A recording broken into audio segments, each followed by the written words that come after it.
Hey guys, and welcome back to the Golf Bros podcast. We're on episode 14 now. So just want to say thanks to everybody for the messages, support, liking it, reviews, everyone subscribing on YouTube and listening, downloading, sharing with your friends. Really appreciate it. It's been good fun for us to get back doing it again, so we hope to obviously keep doing a lot more. So in the next few episodes, one of the next few, we're going to do a bit of a Q&A. We have done it in the past. We're going to do another one, but we want to be, because when you send us loads of questions on multiple different platforms, it's hard to keep a track. So Dave, what do we want the guys to do if they want a question answered? So even if you're listening to this on like the podcast stations, Apple, Amazon, Spotify and things, what we want to do is we want to do the question and answer one, but put all your comments and questions into our YouTube video. So this one here will be a great place to start. Put them in. It just makes it much easier for us to kind of go through them, because they're coming at Facebook, Instagram, TikTok, and it's just easier all in one place. So drop your comments. We don't miss anybody, because I think last time we did it, it was a really big episode and we missed some questions on that, so we don't want to do that this time. Yeah. And also, what we'd love you to do is, we got a few photographs, people sending, where they were listening to the podcast, whether in their car or on the course, just walking down the fairways with the headphones in. So if you can, right, wherever you're listening to it, if you're listening to it somewhere like completely other side of the world, even better. But send us the pictures in to any of our socials, Instagram, Facebook, wherever you get a picture. Just send us a picture of you listening to the podcast. Where are you? And we'll put some of those up on our socials and see cool. where the furthest field we can get somebody, or the wackiest place we can get listeners from. So yeah, do that for us and we'll post it up on our socials. Yeah, that'd be cool to do actually as well. Probably the furthest, most remote place we'll probably get is Cookstown. Somewhere in Northern Ireland. Just somewhere in Northern Ireland. And tell you what we'll do. We are in the process of... this may take a little bit of time. We are working our way through getting some t-shirts, caps, hoodies, mugs, Golf Bros merch, if you like. What we'll do, whoever does give us the furthest afield or the wackiest place they're listening to, we'll send you out some stuff. We'll get you kitted out with a t-shirt or something like that. Yeah, that would be a good idea. Now, that will probably not be in a week's time because we haven't finalised it all, but you will be on a list to send out some free merch. So yeah, don't be afraid to tag us in those, please. So we get to see them. They could have your t-shirt. Pardon? They could have your t-shirt. You won't want my t-shirt. You could sign it. It's like it's a schmedium. No, I could sign that. It's worth absolutely nothing. Okay, so we're rambling on a bit, but what is episode 14 going to be about then? Well, what we're going to do today is just, because again, a lot of people that listen to the season 1, then we brought it out, we did an episode on there, who and what are the Golf Bros. So a lot of new people sort of jumping on board, and I guess a lot's changed from then. So we can just want to talk about a little bit about us, how we met. Yeah, our parents introduced us to each other. Coming home from the hospital.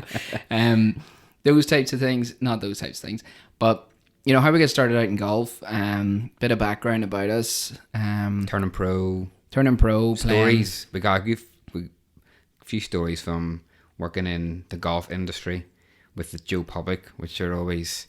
If you work with the public, you'll always have some funny stories. So yeah. We'll talk through some of those as well. Just get a bit of flavour. Keep it nice and light. And yeah, so... Yep, 100%. And so, yeah, but how do we get into golf? Why are we in golf? And as I say, we're just two normal people that coach golf and are half decent at it. We're half decent. Yeah, well, true. Yeah. And people always ask, like, a match between us, who would win. So again, that would be something we should do. Should do something like that. Like a proper 18-hole match. I haven't played 18 holes. Video it. I haven't played 18 holes in genuinely probably a decade. Well, we could do 3 holes. Maybe play 3 holes. My golf fitness might last 3, possibly stretch to 4. Yeah. So, right back to the very start. Yep. How did we start? Getting into golf. Probably Dad and Granda were decent golfers. Oh yeah, it's always been golf in the family. Granda would have been sort of, he get down to maybe 3 or 4 at his best. Yeah, I think he hovered around that. And right up, 60 years old. Nearly, he was still hovering around that 5 or 6. It's like Dad, he's 60. Oh goodness. You've opened up this 8. can. 68, we'll go with that. Do you know? I can remember his birthday's in March. I know that, yeah. I know his birthday, but I don't know actually when he was born. Well, That's but pretty bad. He's still good, Oh. like can still shoot regularly, low 70s. So And he's still he will message us that fact on a Saturday, and if you happen to speak to him, you will hear every every shot. single shot he plays. I know that's the thing about golfers, though, isn't it? Where We always love telling everybody about it. yeah, and what it could have been. Yeah. But so yeah, they kind of got us into it. I think growing up around the house, it was kind of golf clubs about the place, and Golf clubs everywhere in our house. there's a video somewhere in the house, one of those big camcorders with a big viewfinder thing you look down into of me in the garden, because I'm left-handed in everything, but I play golf right-handed. Mm-hmm. So I was gripping a right-handed club, cack-handed, and didn't quite know what to do. And I was only about 4, so I guess that was probably one of the first time. There was always golf clubs in the house, in the garage, out in the house, sitting in the hallway somewhere under the stairs, and we used to play wee mini games. I think that's why I can remember us being younger, and obviously you don't hit it that far when you're young, but your short game, Yeah. dynamite. I remember us both. Marky, our middle brother as well, he would have done a little bit of it, but not so much. But it would have been like we'd have a sofa in the middle of the living room, We chip back and you'd forward. have those little air softball, what are they The called? airflow. Aye, so there'd be holes in them, plastic balls, and we'd have like a wedge either side, and we'd trying to chip it over. You got to get it over the sofa, but you just stop it before it got to the wall. You just spin Yeah. it back. So we would spend hours and hours doing that. To the Yeah, we point- used to get that and just try and you could get it spinning backwards on the carpet over the summer. Sure, mum and dad were mad, Oh, but it's crazy. um, You get the old one, you'd thin it and just hit straight into the window. yeah, And then mum would shout, "Who was that?" And Dave would say Phil. And I would say Dave. And we just leg it. there was one time I actually remember in the front of the house we had like a patio, but it was a flat roof, and you were on it, and I tried to throw a golf ball up at you, but I missed and hit the window and That's smashed right. the whole thing. That's right. I was actually that confident with that point. Like learning those wee things as a kid were great, and they probably really put me in good stead for my whole golf. And back at the house in the garden, thinking if my kids did this now I'd be raging, but between the kitchen window and the bedroom window above, Oh, yeah. and a real golf ball, I used to stand just hit flop shots and try and ping the it wall. off the Between the two windows. Yeah, I remember doing that. I couldn't dream of doing that now No, because it would hit the wall about 2 feet up and come back and Hit you in the you shin. kneecap. You'd be dead. I'd have the fear trying to do that now. But as a kid, I didn't care. When we did that though, I would have said going on to the golf course, and we would have been on the golf course with Granda or with Dad, probably just caddying for them. Yeah. And you'd throw the odd ball down, you'd hit one. But genuinely, would have been short games were smashing just from doing all that around the house and getting good and developing games. We used to putt around the house. Remember putting around the house? Mm-hmm. You'd have a cup at the hallway, and you'd go right. We started the cup. You'd go down the hallway, through the kitchen, down here, under the sofa, around that way. Who can get it in the least amount? Yeah, but all those things are it's about keeping the game, because at that point it was just a game. It was just fun. There was none, and that actually really did put us in good stead going forward. And Did actually. that's why kids now they're so creative and just play. And because we learned to play golf before joining a golf club. There was a field at the back of the house. Oh, it was literally called the field. Yeah, and all the kids in the sort of the street. We made a golf course. We made a golf course. We were digging holes with the back of our wedge, just digging a big trench. Gouging a big hole out of the ground. And Do you remember what they were called? Yeah, I remember sticking one. There was the big tree. Yeah. It was a par 4 from the top of the field to the bottom. Yeah, and you only had a sand wedge and One one ball. club, yeah, it had one ball. You had to it was a long hole. You had to kind of thin it as far You as did. you could. I used to knife it down And the bottom. again, that's skill. We talked about the last episode, skill and technique. Well, we certainly developed skill before any technique. Yep. They had one called the ditch. The ditch, which yeah. was obviously in a ditch. Remember the 3 trees? Yeah, the There 3 was one tree that split into 3. So No, it actually split. I looked at it recently. It split into 4, but for some reason it's called the 3 tree, unless it's there's a bit of dyslexia for you. new trunk in the last 10 years or whatever. It probably was 4 trees and we just couldn't count it. That's probably right. It got called the 3 tree anyway, and we'd just literally stand down in the field, sandwich, ball, hitting draws, stingers with a sandwich, trying to get more distance, and all those wee things, hitting out a thick rough, stingy nettles, Yeah. dive in and play golf shots. But it did really develop your skill, because you had to be able to hit a 7 or a sandwich like a 7 or a little chip shots over. And then obviously you can imagine what a field is like now. It's not a field like a farmer's field, but it would have been pretty ropey grass. You wouldn't have been like getting fairway length grass here. Yeah, so and it was all sloped too, so you uphill down. Like that thing was unreal, actually. And you have a lot of dog crap. You're having to aim around as well, so it's more skill. Glass bottles we used to smash with a club too, cause for some reason. I don't know, but sound like hoods. It was really good fun. Actually, that would have been us, all summer, and it would have been everyone on the street doing that. Which is obviously different now. You don't see that now because kids are generally on their phones and doing what's not. Or YouTube, watching golf podcasts. But yeah, so we would have had the whole street playing that. You could have had like a 10 ball. Yeah. It would take you like an hour to play 2 holes.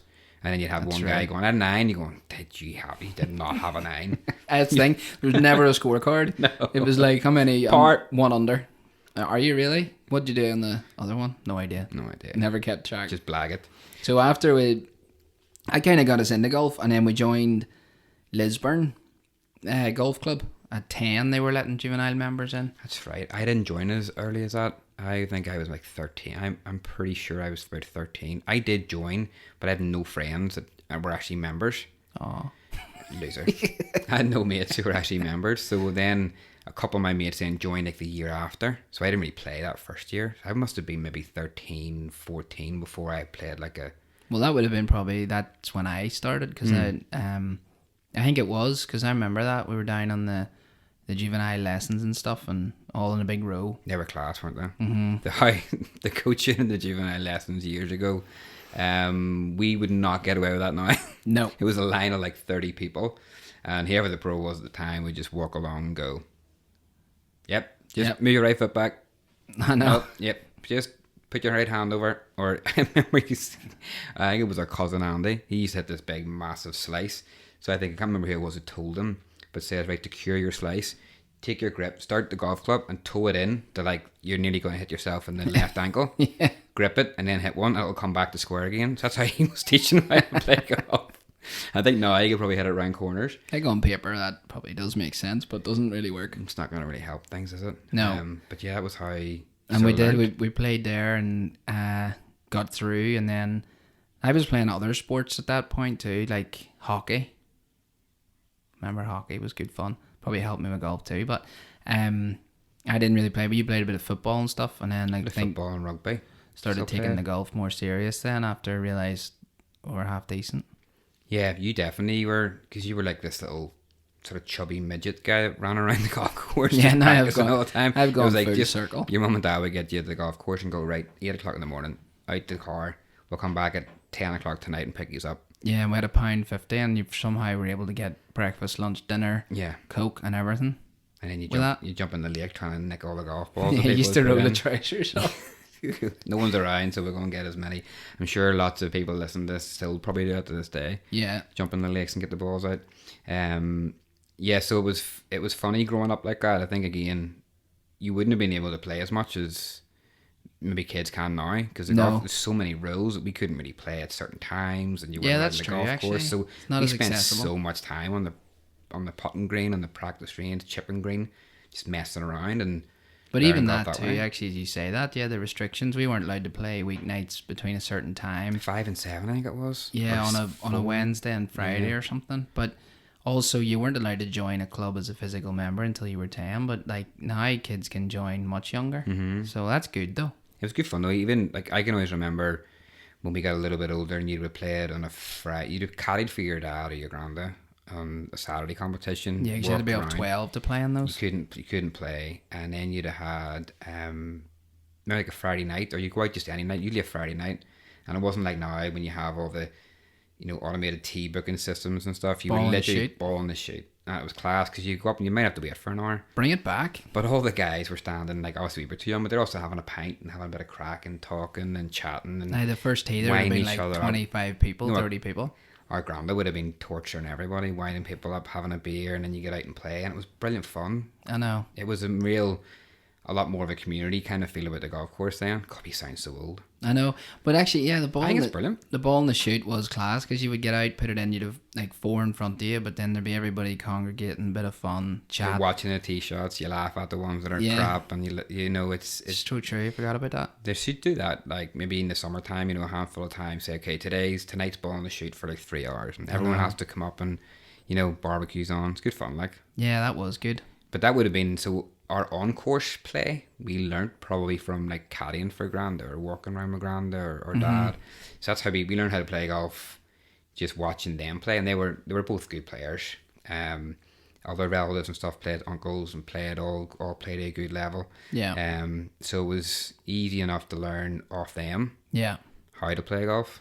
It was funny. I remember going out. I had one of my first times going out, and my granddad taking me out. I went out to the golf course. He was so stressed when I was walking around because I was probably too young, wasn't really interested in that much in golf.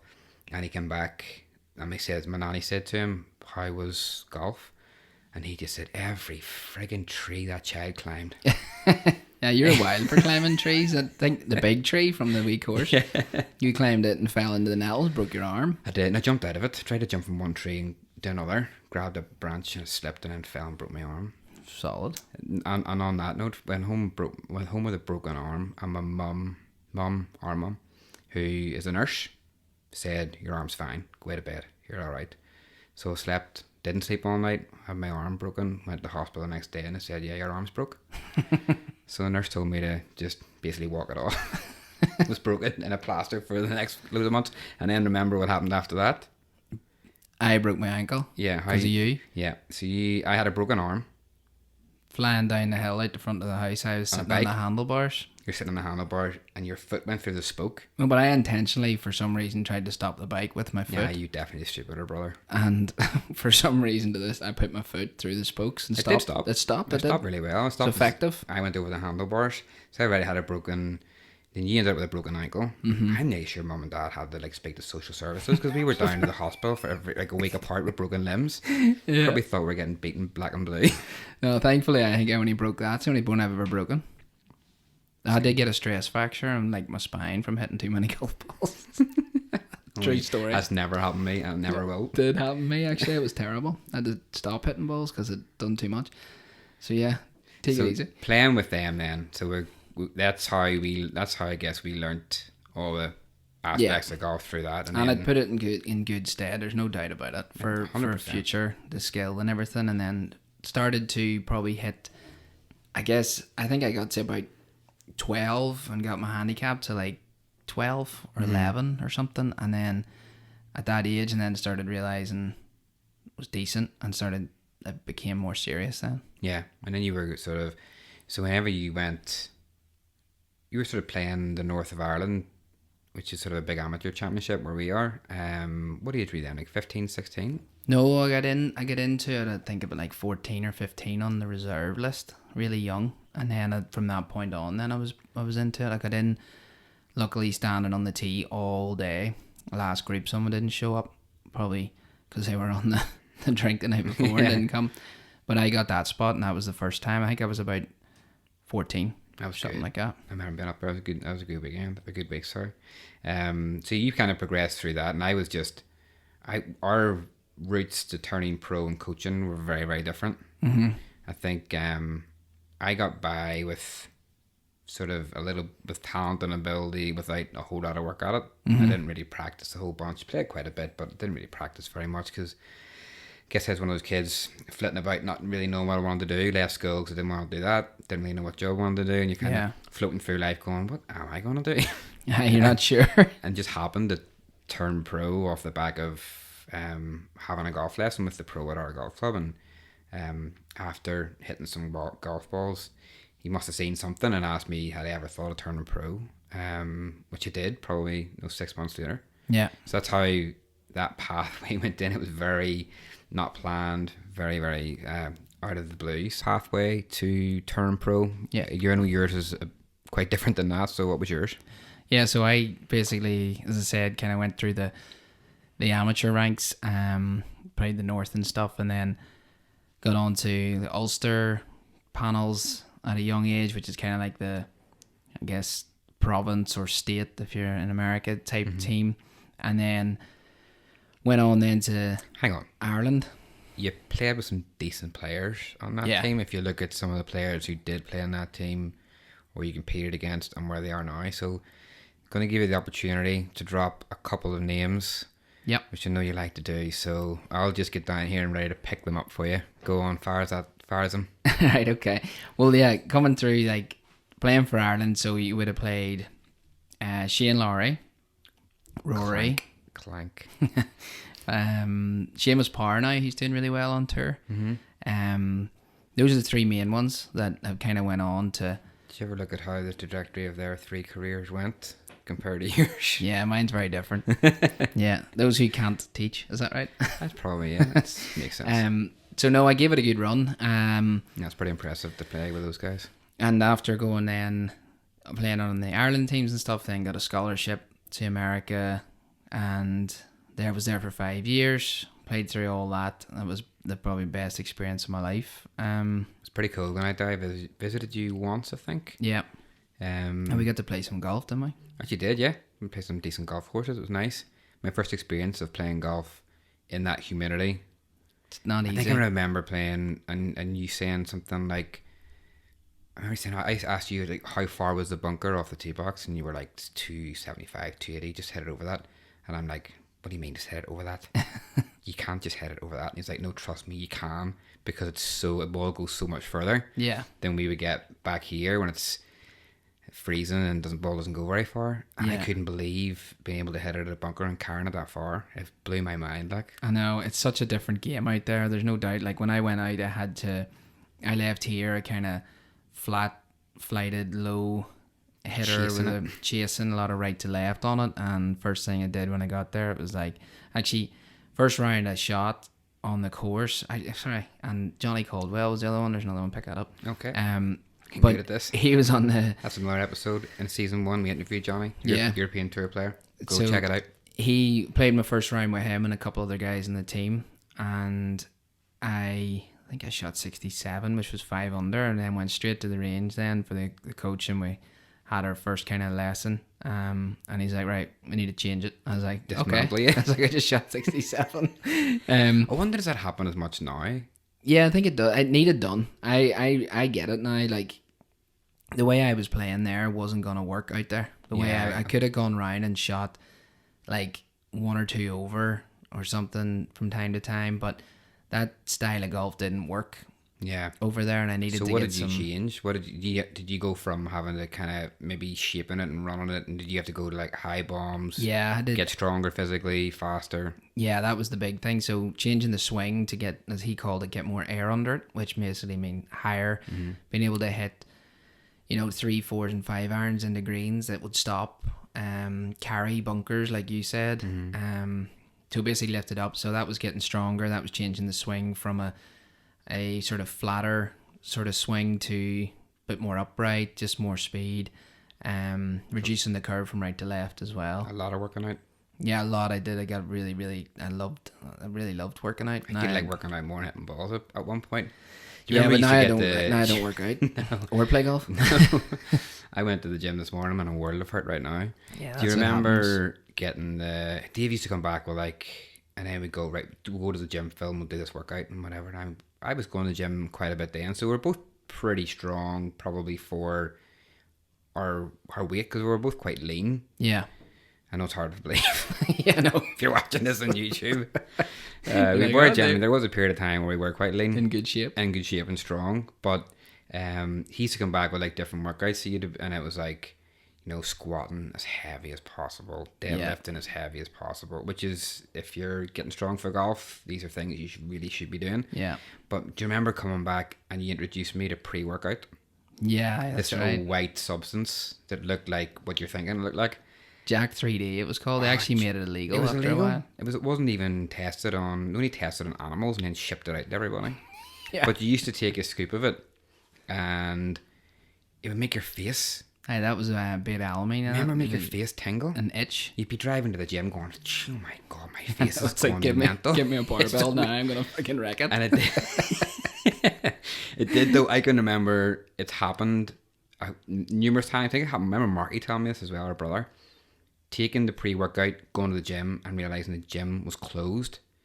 So now you're sitting in your car going, oh my God, I need to lift weights. I'm going absolutely crazy. So you go home and like you can hoover the house in about 11 seconds. Yeah. Because you're just so pent up with this pre-workout. I used to take it whenever I had a I should say it was legal before we. It wasn't an illegal substance. It's not like I'm buying it off like a drug dealer on the corner.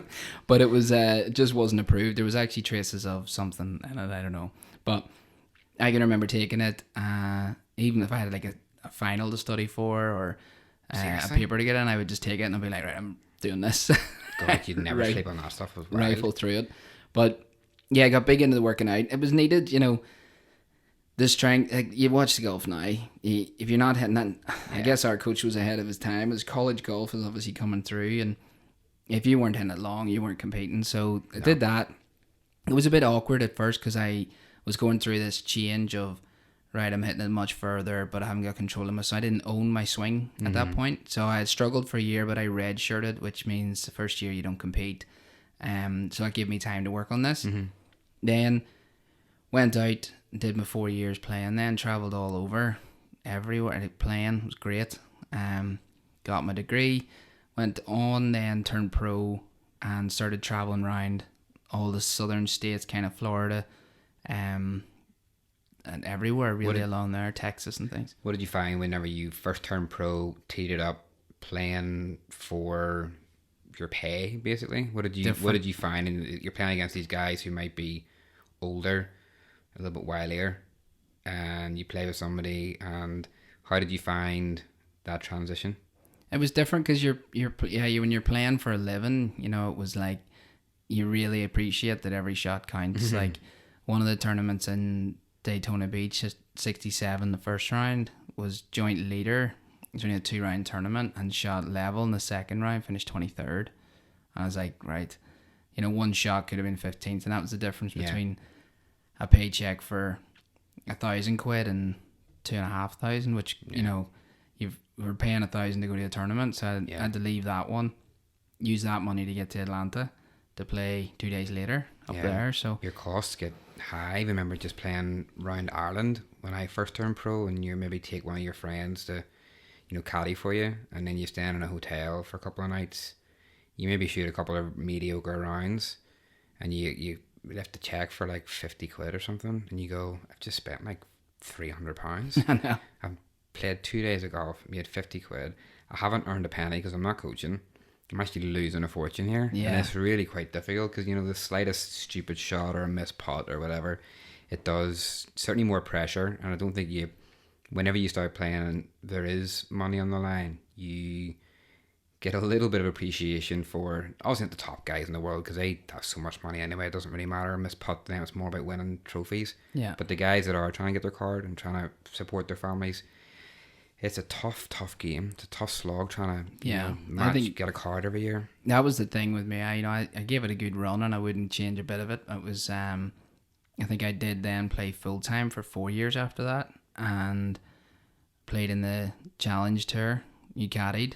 And that was an eye opener. Remember your man, was it Nicholas Lemke? Yeah, and Johan Carlson. Nicholas Lemke, who hit a driver about 10-12 feet off the ground with a cut and carried it like 40 yards past you. I know. And it just blew my mind. I was like, oh shit, this is different. I know. And that's the level below what the top guys do. Yeah. It's scary, the level of... So it was again, crazy. at a distance, and you weren't hitting it short. No, I was long. You know, you were hitting it long, and then you come up against a guy who just, you know, absolutely busted past you. It was crazy. It's just having it all, isn't it? And that was the big... I guess it wasn't an eye-opener because it didn't deter me. I was more on the basis that, you know, we were looking to get married and stuff. I was like, I'm not going to be able to buy a house here because I can't look into the mortgage and go, you make that, and then... the next week it's gone, and then you didn't make anything there. You didn't make anything from since June to September. Yeah, I know. And it's like, yeah, we can't give you more. So anyway, that was kind of the thing. But loved it. Loved every minute of it. It's good. It's different. Obviously, as I say, my way of turning pro was very different. I was going through the PGA degree, going over to the Belfry over in England and doing your 1 week residential week where you just kind of sit there and sleep and have a drink at night time. Yeah. You come away after your 3 years. You're doing your assignments and sending them in across. I think my mum and dad actually probably have as much of my degree as they have, because I used to go around to their house like the night before the assignments were due to be submitted. And I used to just crash there, maybe work till 6 o'clock in the morning and just finally send it. Yeah. Mum's up and down the stairs, printing stuff out and going, just put that in. For God's sake, get out of my house. It's funny actually when you say that, because when I stopped then, I did the PGA and did the same thing. And I think I had borrowed your assignments to kind of get an idea. And then I was sending stuff, even when I was in uni in America, I was still sending mum and dad stuff to check and reword and all. But now, could have just used ChatGPT. I think it's a genius. Dave's been showing me this ChatGPT. I don't really use it very much, but it is a genius. It is good. And I was thinking, because I've been speaking to people who use it for like assignments and all, just to proofread or beef it up or word it better. If I was at school when ChatGPT was around, I would 100% get kicked out of school because I wouldn't have done any homework. Write me an assignment. Write me an assignment and I'll just go out and have a bit of crack here. It's like, I'm going out here for a few drinks. Write me an assignment for whatever. Yeah, done. Do it. Submit it when you get home. Mom, print that. So yeah, it was like say when. So you didn't have to do the planability test. No, I didn't. When you because turned pro, you didn't have to do it. I had to do it, that was like that's probably the worst couple of days of my dad's life too, because that was when you had to go down to Dundalk. You Cali for me the second time I went down. Aye, when you made it. Yeah, because the first time I went down, I developed the shanks out of absolutely nowhere. Hell, which was absolutely brutal. Because Dad came down. I think I played Lisburn the day before our course, and shot like 67 or 68 just playing around with my mates. It was like so easy. It's like, this is gonna be a gift. Yeah, because you only had to shoot for the planability. It was like 12 over for 2 rounds. And 12 over for 2 rounds. So you go and play 36 holes in one day. You got to go 12 over for combined for 2 rounds, and you basically go off the first round. You know, you might get a drink, go to the bathroom, and you just start again. Yeah. But I ended up going on the night before. So I had played a good round the day before, went to the range at Dundalk the night before, and me and Dad were staying at a local hotel, and hit a couple of shots, hitting it great, and shanked one. Cars are coming up the driveway. It's like 10 cup. Yeah, it is genuine like that. And I'm going, Dad's going, I have to be doing that tomorrow, son. So I just shanked every shot for the next 25 minutes. And like, it's just fog descended on my eye because I didn't know what was going on, didn't know how it was happening, didn't know how to fix it. Then you start just throwing everything at it. You just do everything. I'm like, you know, lately 10 cups, stick a T behind your left ear, you know, try anything to stop it. But I shanked every single shot and went to the hotel room at night, lay in bed and went, this is going to be a shit show. What am I going to do? And then had an amazing drive down the first hole. That's because there's no hustle on the drive. I was like, I should just get this. I should just hit a driver off the deck everywhere, pop with it. Yeah. And then I ended up shanked a wedge into a bush, took a 6, and was like, this is going to be a long day. So, needless to say, I didn't miss it by a whole lot, but I did miss it. Yeah. And then second time went down, I think it was, remember shooting like 6 over in the morning when you were caddying? Yeah, but I think you shot leveled or something. I shot level in the afternoon. Remember hitting the shot on like one of the finishing holes, really hard shot, like a real tight, long par 4, like a 3-iron. To about 10 feet, and we sort of looked at each other and went, that's it over. Yeah, it was a good gift. Good course, that actually. Very good course. But that was and then that was me. It was funny because I've never experienced that pressure, because I'm like, you're literally trying to shoot a score to then get to the next stage of your career to be a professional golfer. Yeah. That was a little bit more pressure than I was kind of used to. That's it. It is. It's very different. And that's you just deal with that pressure differently as you get into that more often. And yeah, it's crazy. Like, so we both end up then. I'm working in a pro shop at the golf course that we grew up at, Lisburn. I'm working there. Ended up working there for probably 16, 17 years. Was it as long as that? Yeah, it was. And you ended up working. Well, after I played, then I went into sort of more the retail and custom fitting stuff. So did all that. Then I think I did that for probably 5 years, and then COVID hit and decided then to go out my own. Yeah, same. COVID, then me on my own too, kind of forces your hand a wee bit, doesn't it? It makes you go, right, but if I'm really going to do what I enjoy doing, what I think I'm best at. Yeah. I'm my best standing, you know, dealing with people selling products or whatever. I'm a better just going out and taking that plunge. And thankfully we did it, and it both worked out well for both of us. Yeah. But yet working in the golf industry face to face with the public is eye-opening. Yeah. Isn't it? Yeah. Now, I know not all you guys listen to this, or you may see some traits of you in this. If you are, you need to get rid of them. But there's give us a couple of stories, Dave, or give us a story of what it's like to deal with the public. Yeah, I think it's especially when it comes to the custom fitting. I think the big one for me was whenever you're fitting somebody for a golf club in the sort of retail setting, and you're pulling them up the track, man. You're hitting a driver. You're seeing the numbers. You go, yeah, all right, 200 carry, and it's dead accurate. Like, I've done my yardages to a T. I would hang my hat on the fact that my 7 goes 165, and I've tested it. And then I'll have somebody who's looking a driver, and you go, what would you typically carry your driver? About 250. And then you go, okay, it's like 205. and then you're going, are you, all right, okay. And they're like, it's a range ball. And I'm like, yeah, it's a range ball. But those types of things, I think, is a big one for me. That used to get me all the time. So what are some of the things that you've seen in the shop, in the pro shop? You worked in the pro shop for a while, didn't you? Yeah. You said 16 years or something. 16, 17 years. If you're watching this on YouTube, you can probably see it's like pitch black. Yeah. It's 16 years since we... Yeah, 16 years since we did the first part of this. Yeah. So yeah, if you're watching this on YouTube and it's dark, it's been a few hours since we did it before. Anyway, yeah, I worked in a pro shop for like 16, 17 years.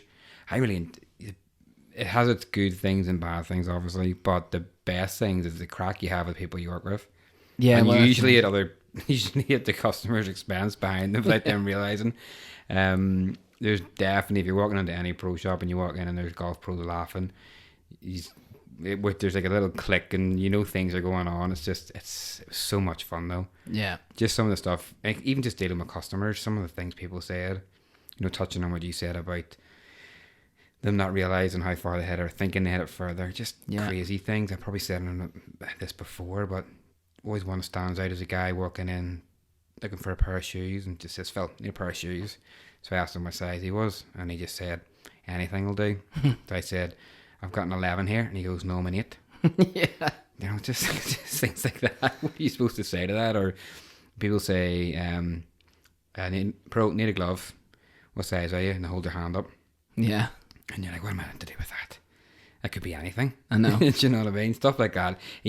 But I guess some of the funniest things you would get up to would be with the other pros that worked there. Yeah. Whether it was, just stupid things. It's a long day. You could be doing a 12, 13, 14-hour day. So you just invariably are knackered, hungry, and you get giddy and you just laugh at the stupidest things. Or, ones, I can remember loads of times, guy I work with, he would have been at the counter and I'd have been down the back of the shop, which is quite a distance. Yeah, it is. So he'd have been, dealing with somebody, I'd be down the back just making stupid noises, like as loud as I could. And you could just see, I would be looking through the curtain and you could just see the customers looking down going, what is that? What the hell's that noise? And boys are standing behind the counter laughing their heads off, knowing that I'm just standing in the back going, as loud as I can. Just stupid things like that. You don't realise the fun you can have at other people's expense when they don't know, as long as they're harmless fun. Yeah. But yeah, stuff like that. Sticking, what's the other one? We stuck super glued 50p to the first tee,